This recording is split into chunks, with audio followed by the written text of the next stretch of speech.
Big, exciting announcement from Reince Priebus is that not 6 Republican governors, but 7 Republican governors will be speaking at the Republican National Convention. And did you know Greta's from Wisconsin? Breaking news, flashing red lights, everybody freak out. And just for the record, there is such a thing as a major announcement. Major announcements do exist in the world. Por ejemplo, the God particle, a discovery at the world's biggest atom smasher that's as big as they get in the world of science. What does it tell us about our world? The announcement today in Geneva,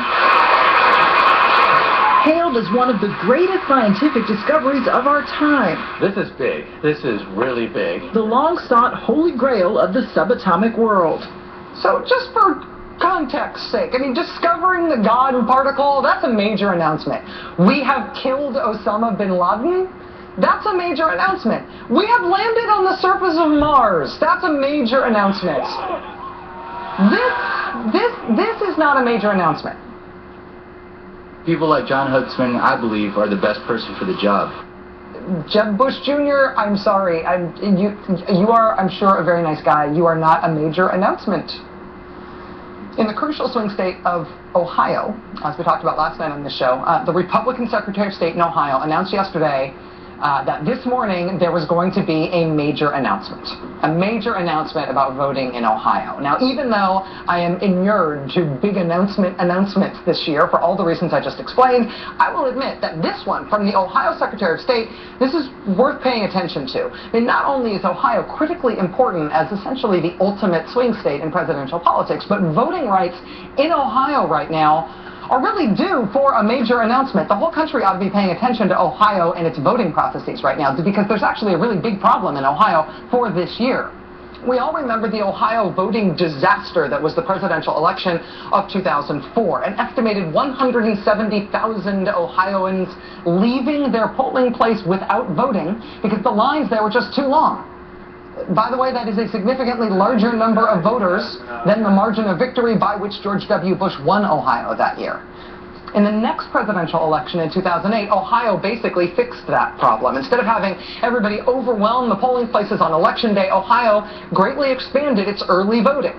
They made it so you could cast your ballot in Ohio for 35 days leading up to Election Day, and that really did help cut down on the lines. There were many fewer complaints. Election Day 2008 went smoothly in Ohio. The problem for Republicans, though, was that the other thing that happened in Ohio in the election of 2008 is that a Democrat won. And when Republicans took control of state government in Ohio thereafter, they decided to use their control of state government to fix that 2008 problem of all the voting going very smoothly and people not going home in frustration from their polling places without actually casting their vote. After Ohio Republicans initially tried to eliminate 24 of the early voting days, under political pressure, they were ultimately only able to get away with cutting off 3 days of early voting in Ohio, the last 3 days. And conveniently, that last 3 days includes the last Sunday before Election Day, which is when, in particular, African-American churches like to make sure that their congregations go out to early vote, souls to the polls. That day will not be available for early voting in Ohio this year.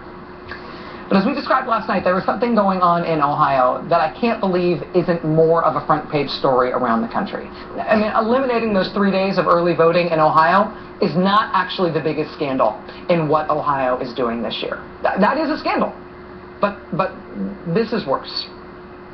The biggest scandal in Ohio is what's happening on a county-by-county basis there, where the state's plan right now is to allow more hours and more days to vote if you live in a Republican-leaning county than if you live in a Democratic-leaning county. Seriously. Republicans on Ohio County elections boards have been voting in favor of adding early voting on nights and weekends in Republican-leaning counties.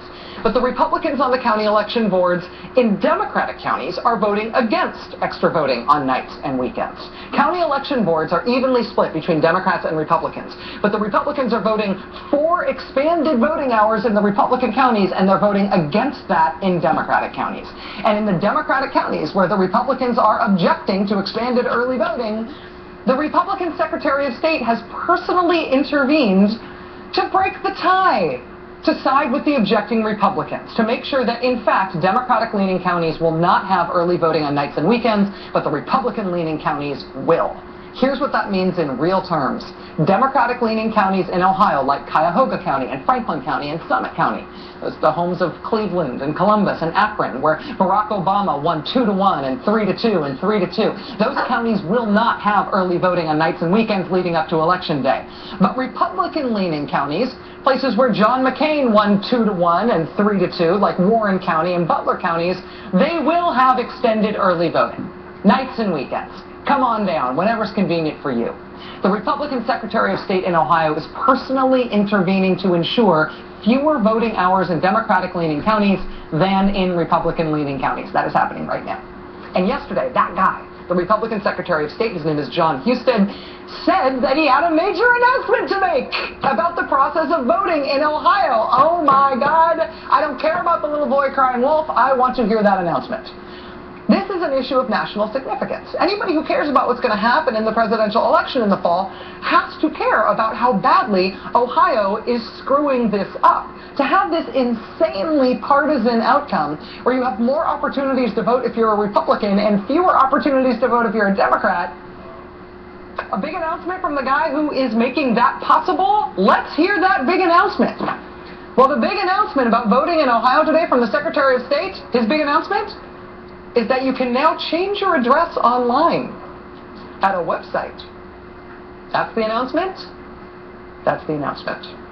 They put out even a follow-up announcement later in the day to breathlessly announce that several hundred Ohio residents had, in fact, already changed their addresses online. That's it. But in terms of the glaring, flashing red light siren democracy emergency that's underway in Ohio, where Republicans are being given more opportunities to vote than Democrats in a presidential election year when Ohio is maybe the most important swing state in the country, yeah, nothing to say about that. That's not big news. There's nothing to say about that. There's nothing to see here. Joining us now is E.J. Dionne, Washington Post columnist, MSNBC contributor, Brookings Institution senior fellow, and the author of Our Divided Political Heart. E.J., it's good to see you. Thank you for being here. Good to be with you. Good to have the early slot, given this story we're doing. Yeah, you know, I have to say, I don't know if I'm predisposed to be more interested in issues like this than other people in the media, but I don't understand why this isn't a bigger story. Do you see this as having national significance? It's huge, and I think the explanation for why this isn't a bigger story is a kind of paradox. That this story is almost always treated in partisan terms as a Republicans say this, Democrats say that. And it is entirely true that there is a big partisan element to this story. Republicans, where they have control, are trying to make it harder for Democratic groups to vote. And occasionally they'll admit that, as the legislator did in Pennsylvania when he said what we're doing here will mean Mitt Romney carries the state. But this is much bigger than a partisan story. We passed a great law in our country in 1965 called the Voting Rights Act. And the Voting Rights Act was designed to tear down illegitimate barriers to voting, particularly for African Americans.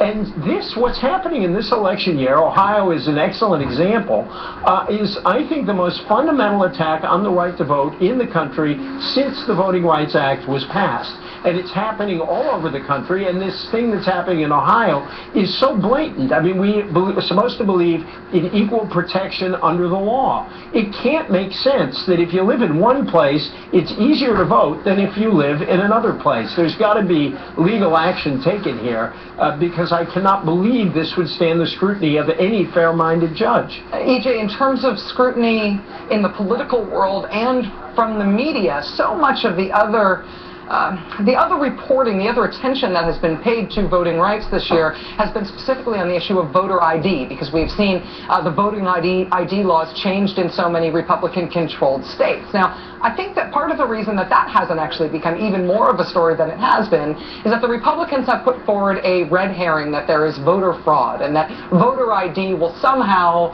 combat a problem that they say exists in voter fraud. It's a factually challenged red herring, but that's what red herrings are for.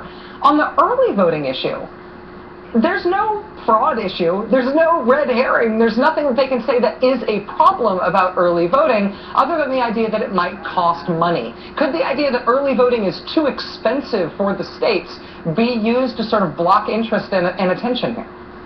But why is it okay to pay for early voting in Warren County but not early voting in Cuyahoga County? I mean, yes, it costs some extra money. Democracy is worth spending a little money on. And the notion, if there is a financial problem in some of those counties, then that should be taken care of, because you cannot allow an election to be tilted by money. I mean, we're already letting elections be tilted by money in the campaign finance system.